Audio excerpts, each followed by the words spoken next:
You know, it wouldn't be a Rantius episode without a random fire or some sort of natural disaster happening, so you know that the world is still spinning, okay? But while this is happening, okay, I also want to tell you how you can get some more money in this game, so let's just go ahead and start with that now, shall we?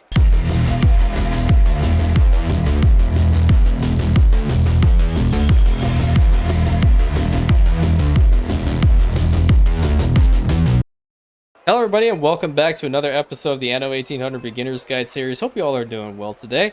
Just want to start off by saying if you guys haven't joined the Discord quite yet, link is in the description. I would very much appreciate if you guys join. Be quite penetrated by your kindness, one might say. Mostly because I really want to get to know as many people as possible, and I really want to start doing some community-based events with everybody. So if you're totally comfortable with doing so, the link is there. It's also on the main channel page. Please let me know if it doesn't work. I will regenerate another link and I'll post it right up and let everybody know. Additionally, there's an Instagram if you'd like to check that out as well. The link is also in the same spots. So, money. I've spoken about it once before on the guide series before, but now that we are in the investor tier, we're obviously going to be making a lot more money, okay? But one thing that was actually brought forward by Rantian Vladimir was there are also other ways of getting money in this game, passively. Now, the way that I see passive money is sometimes you have to put some work into it in order to return on the value. And that is essentially what passive income is in real life as well. You have to put a lot of work into it in order for you to actually reap the benefits of said work that you put into, but it lasts a long time, right? Same general principle affects here. Because you can't go through the basic route of providing everything you want to your investors and boom, done, they're going to give you a lot of money. But there are other ways to make money in Anno 1800 that I'm not sure that you know that you can possibly do as well. So let's start off by taking a look at our finances while the fire is actually being put out by our incredible fire crews in the back. So as you can see, we are making around 14,000 coins right now. And if we go through the entire list of expenditures, right, we are going to see a couple of really important things. First of all, we're going to go through all of our citizen tiers, and we'll notice that the engineers and the investors are the ones who are paying the most, okay? After that, we're going to notice that there's a consumption tax. The consumption tax comes from our lovely newspaper, because I've used a lot of propaganda with that one. I'll talk about that in a moment. The maintenance is taking a big chunk out of us, but that one is more so for the industrial island. And, you know, as the farther you progress in Anno 1800, the more you have to pay for your particular good services and whatnot, because you're going to need more and more and more of them. Okay, but apart from this and apart from the ships, because the ships you're definitely going to have to pay for, this might make or put me in a little bit of trouble, okay? I'm not sure if I'm in the minority when it comes to the Anno 1800 community with regards to what I'm about to say, but I'm going to say it anyway. Royal taxes at the bottom is a garbage mechanic. Okay, absolutely garbage mechanic. Let me give you a little bit of perspective as to what it is. After a certain point, and I believe it's 1,000 population, you start to pay royal taxes. Putting the channel RP to the side for a moment, what Anno 1800 essentially tries to portray to you is that you are an entity underneath a empire. You're a part of that empire, so therefore you have to pay for the privilege of being part of that empire. The protection, the military, your normal taxes, those are what royal taxes are. Gameplay-wise and mechanic-wise, it is a way to limit the player. That's how I see it. Again, I might be in the minority with that one. I'm not sure.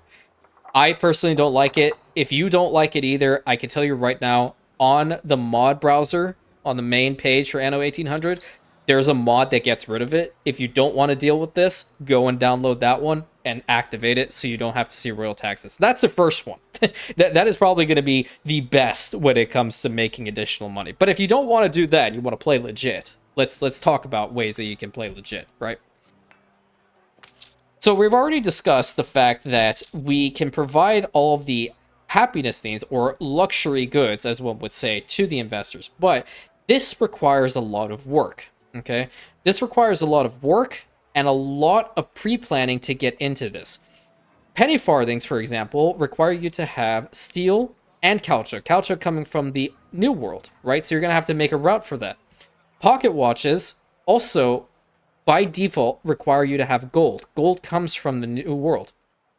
There's a specialist that changes the gold to brass, my lord.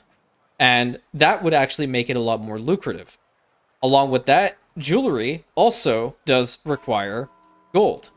But there's definitely a individual that will change out gold itself to gold ore, which helps out considerably with this particular building. And gramophones, it can probably be one of the easiest ones to really produce. And the reason for that being is that you can change one of the inputs from, I don't remember exactly which one it is, but you can change it to iron. Okay, and that when it changes to like iron ore, it just makes it life so much easier for this thing.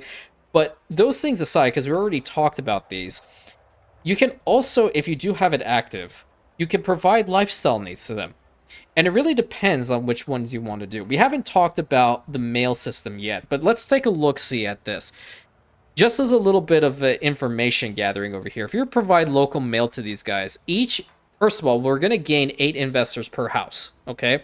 But they're also going to pay us 41 additional coins per house. That's a lot. Regional mail essentially means that you're going in between the different islands here, and local mail from there turns into regional mail. It's kind of weird. Again, I'm going to go through it. But as you can see, going up to regional mail, they'll get some more investors, plus 116 coins per household. And then this one, the overseas mail, which I'm pretty sure is self-explanatory, we're getting it from the other regions, 25 investors per house, and then 207 coins. Do note that when those population numbers rise, so too do the taxes and the money that you're getting. Okay, that's one really cool thing. And this is not just for investors. No, this also pertains to engineers. This also pertains to artisans, and so on and so forth. But the thing about it is, right, if you have a settlement that is primarily engineers and investors, you're going to be making significantly more money from those sources than anything else, right? That's number one. Along with providing the happiness needs and all that good stuff, what else can you do? Well, you can always go over to the NPCs over here. It really depends on how fun or whatever you are, happy with these NPCs, etc., etc. But if you go look at the diplomacy really quick, let's see who we're friendly with. Well, we're pretty much the best when it comes to old Willie over here, okay? Because apparently Benta and Princess Shang, they don't quite like us because obviously, you know, we use a lot of stuff, propaganda, ooh, bad, and they don't particularly like us right now. But Willie, we have trade lights with him. So let's go over here to his main island, and if you look at the top here, it says Shares Overview. If we click on this, we can purchase a share, right? And there's a cooldown timer with this, so you can't just, like, if you have the money, you can't just go all through this and purchase all 5 of them, okay? But over here, if we were to purchase this share, the share value being 854, this is also going to help our income, because a portion of the money that he's making is going to come to us. Let's go ahead and purchase one of the shares right now. So we're going to purchase one share for 195,358 coins. It's going to cost us some influence, but we're going to go ahead and do this. Now, I want to caution you, because he is a level 1 novice NPC, he likes this. But after, when you get to the intermediates and the advanced, when you purchase shares, they're not going to like it, okay? So right now, from his share income, we are gaining 850 coins. That is supplementing our income. And if we go over here, it says share income 800, and we'll say 840, okay? Do note that the NPCs over time will be able to buy back these shares if they so choose to do so. And we'll see that we actually do have a cooldown timer here, but look at the very middle. If we have all 5 of his shares, that essentially means we own all of his money for the most part, right? And if we click the middle button when that becomes available, along with the money that requires for that particular cost, we will essentially annex his island. This is another way of actually expanding your influence and expanding your reach and dealing with NPCs without fighting them. I personally like to just go ahead and fight them, but whatever. Let's go over here to Benta, and this is her main island over here. And as you can see, her island is a lot more advanced. So now that I know that I'm going to get a +1 with them, I'm going to actually go ahead and see if I can purchase one of her shares. Now, her shares are significantly more, right? 487, 289 per share, right? And I don't care that my money is going down, because I'm going to make it back in the end. But I'm going to go ahead and purchase this one anyway, and let's see what happens. no real ups and downs. She's totally fine with it. But look at that, 1.9k. It is a decent amount of money that you're spending for this. So the time that you're putting into this, right, is important. And I want to say you're going to have to micromanage your shares because, again, the NPCs will buy it at some point. And then when it comes to Princess Ching, this is not her main island. We can go down over here to Cloud River. I think this is her main. Actually, which one is? They both look the same-ish. Which one has oil on it? It's this one. This one's her main island. And it seems like she hasn't really done anything. But her shares are relatively the same amount as Willie's, so I'm going to go ahead and purchase one share from her as well. Aha, there we go. So she didn't particularly enjoy the fact that I purchased some shares from her. This can happen, okay? It really also depends on how friendly you are with these NPCs as well. Granted, a level 1 NPC, a novice NPC, is not going to be entirely forthcoming with wanting to kill you, okay? It's really the intermediates and advanced ones, the expert ones, that if you purchase a share, they're going to be like, yo, what the hell? That's my island. Boom, war. You know, that's a little bit on the iffy side. You do have a little bit more wiggle room when it comes to intermediates, but I do know that if you're with experts and they're at around 30 reputation, they will declare war on you, especially if they consider you as weak. Another way for them to determine, and you to determine, how your standing is in comparison to theirs is if you actually go, for example, let's click on Anne Harlow over here. Kind of a terrible example, but we'll do it anyway. Military-wise, we are stronger than her, but not by much. But economy-wise, we are definitely way outclassing her because she's at a 1, we're at a 36. Let's check on Willie over here. So his military is better than ours, but our economy is significantly better than his. That's good to know. Same with Benta. Her military is skyrocketing. Ours is not. Our economy is slightly better than hers. That's why she is essentially the second most powerful in this game behind us, pretty much. And I go based off of power more so through economy, but I'm going to talk about military a little bit more with these values later on, because we're mostly focusing on money in this one. And then Princess Chang, her military is just a little bit better, but then her economy is definitely a lot worse than ours. The pirates, on the other hand, they don't really care too much. I mean, their military strength is really what you need to worry about, not their economy. Their economy is dog water. But along with those, another little interesting fact that you may or may not know is that you can go over here and check what these NPCs want to actually purchase from you. Now, we did this earlier on with the soap, right? We know that the very first one that you can always make a lot of money from is going to be Eli, because getting soap is very, very fast, okay? Making it, overproducing it, you can go over here and sell a whole bunch of soap to supplement your early game income. But if you're at a point and you have Master Craftsman Frankie, for example, and you're producing fur coats with just wool and iron, you can produce those things en masse. And Madame Kahina will purchase those fur coats from you at 992 per coat. And this is an infinite requirement, okay? So she'll never tell you, no, I don't want anything. Additionally, she'll purchase pretty much anything you want. So if you do find yourself in a position, let's say over here, we do not have the capability. Actually, we should see, we have 210, so we don't actually have this one active. Let's go ahead and make this active, and we're going to get an influence buff, Captain of Industry. So now, if we go over here and look at this, maintenance cost minus 10%, love to see it, right? I'm not sure if we actually do have wool in here. We do have wool. Do we have iron? We have iron, yeah. So let's go ahead and put in Master Craftsman Frankie in here. And instead of those two goods, one of them coming from the New World and the other one being furs, we are now providing them with iron and wool. Okay, this is ridiculously fast. So we can actually start working on this quite heavily now, but we have to check our values. So the iron is already struggling, and the wool is already struggling as well. And that just comes from one of these fur coat factories actually built. So this is what I'm kind of saying. Like, if you actually put in time and get items like these to make factories like these ones that become lucrative later on, and then just constantly sell them to the NPCs, you'll make a lot of money, okay? Let's take a look at what Archie would want over here.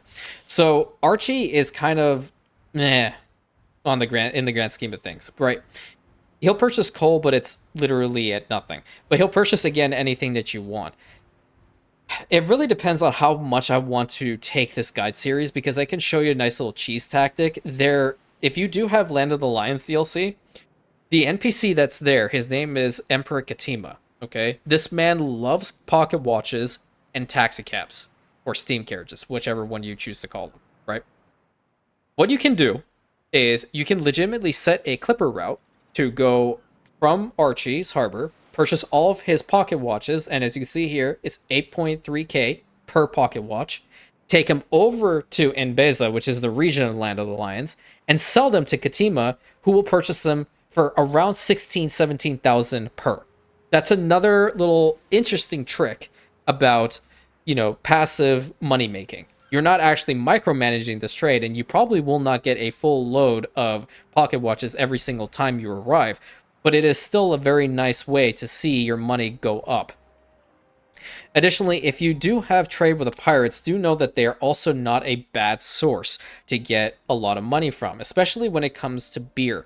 Beer, both Anne and Jean in the New World will purchase all the beer that you have for 1.1k per. Okay, that's a decent price.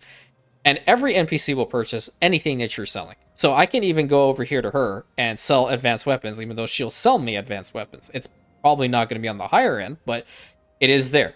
Another little passive moneymaker that you can possibly consider is you can go over here and purchase her weapons from her, being 570, and then head over to the New World to Isabel, which unfortunately for us is at the bottom of this freaking map, and she will purchase them at 912. So that's making a little bit of money here and there. The fluctuation is not worth the time when it comes to this particular trade, but with regards to Archie and Emperor Katima, that is definitely worthwhile to purchase pocket watches, then take them over to Nbeza and sell them.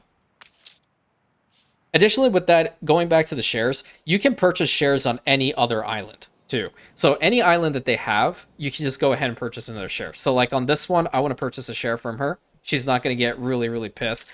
Unfortunately, Willie only does have his main island over here, and we'll wait out the timer. That way I can purchase another share from him as well. And as you start purchasing more and more, I would imagine, for example, with him, he's not going to like it per se. More so because you are purchasing more of his assets. And that is the most difficult thing for him to stomach, is that his enterprise is slowly being taken away from him simply by the fact that our economy is better and we're able to actually manage this, right? That's always a given. While that cooldown is going through, let's check out the newspaper really quick. So when it comes down to the newspaper, you can always have these, propaganda usages. Propaganda is a double-edged sword, because if you use more propaganda, your people will eventually become unhappy due to propaganda usage. But if you provide them with a lot of the stuff that they want through their happiness things, you're essentially negating the negative debuff that's coming from it. So as you can see here, I put plus 15% income here, plus 10% income here, and plus 5% income here. Just loaded it with income, because right now I just want to get a lot of income. This particular tactic can get you out of a bind. But in order to get to all three of these, you need to obviously expand your population size. And, through previous ones that we have, you can always consider one time maybe not putting a lot of propaganda in here. Like in this case, these two are just regular articles, and this one in the middle is propaganda. This one was without propaganda, and then this one is with propaganda, with this one and this one. Anyone that is placed in a yellow or has a color to it essentially means that this is indeed propaganda. So let's head over here and let's go ahead and purchase another one of his shares and see what he does. Another +2. Okay, so that's interesting. So you are indeed happy that you're losing. Okay. Who am I to say no, right? So now if we go over here to our income values, we'll see that our share income is now at 4K, okay? Now, when you're actually doing this with NPCs, it really depends on how powerful they are, okay? If you start doing this with, for example, Lady Margaret Hunt, and you're on very, very good terms with her, you're going to make an absolute killing, because her economy skyrockets out of nowhere. All the level 3s do. The only problem with the level 3s, the experts rather, the expert level AI, is that they tend to be very difficult to actually get on their good side because they essentially will see any moment of weakness and exploit you for it. The intermediates will not be as quick to react, but their economies will still be pretty decent. I know probably the best one of the lot is Barrel if you don't have the DLCs, and I think if you do have the DLCs, then Hugo Mercer is probably a really close second, and if not better than Barrel. I've not played against him much, so I don't really pay attention to a lot of what he does. With regards to the level ones, clearly it's Benta. She's the one that has the most shares, but we've gone through a lot of our money just purchasing shares, but we've also been making a lot of money. So right now we're getting plus 20k, and that's also through propaganda usage. Additionally, with that, if you finally, I guess this goes without saying, if you are overproducing a considerable amount, right? Like for example, steel beams, or heck, even advanced weapons. Let's see how we're doing with advanced weapons. So we have 223 in here, right? Or maybe reinforced concrete. You can always go ahead and take these, right, manually, or you can even set up a route, passive trade, over to one of these shipping harbors over here to the NPCs and start selling them. Okay, that is also another way that you can make some passive money, because ultimately you don't really want to see your factories constantly say full output storage, because they're still going through maintenance costs unless you shut them off, right? It's always a good thing to try to sell some of these. You won't actually see the global market price over here until you take it over to an island that will purchase it from you. Additionally, if you do have trade rights with the NPCs, they will sometimes ask for certain items. It really depends, but as you can see here, they only have a specific requirement on what they want. Once that requirement's over, that'll change, and they'll no longer want it, so they won't pay for it. But the NPCs that are stable, like Madame Kahina, Archibald Blake, Eli, and Anne over here, they're always going to be steady, they're always going to be constant, and you can always make some passive money. So these ones are just like little ways to, if you don't want to go the traditional route on constantly providing everything that you want to your citizenry as far as their happiness needs are concerned and lifestyle needs, you can always just go ahead and do this. It's a nice little tactic on the side. It's not going to completely cover all of your costs, not unless you purchase all of their shares and then constantly go through bidding wars and acquire more shares, so they won't be able to buy it back from you, because that's essentially what your whole enterprise is relying on, their money.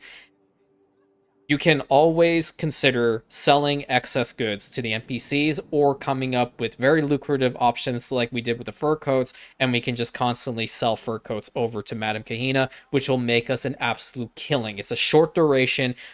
You'll go and come back so fast, you'll just make so much money. So hopefully this was informative. If you guys have any questions, please let me know. Making money in this game, it sounds difficult. It feels difficult. It really isn't at this point. You can do whatever you want, right? Influence is going to be the thing that's probably just going to hold you back from a lot of acquiring a lot of shares, but there are ways to also get around that as well. Until next time, my friends, hopefully you guys enjoyed this episode and learned something from it. Please let me know if you're going to be employing any of these tactics in your gameplay. Big shout out to Rantian Vladimir, who came up with the suggestion for this one. And I also have another suggestion from Rantian Steve, which goes over all of the different keybinds of the game, which I'm not mostly a keybind user, but I will definitely give that a go as well. So, until next time, my friends, thank you so much. Please consider like, commenting, subscribing, hitting that bell button, sharing it with your friends, and I'll catch you in the next episode, my Rantians.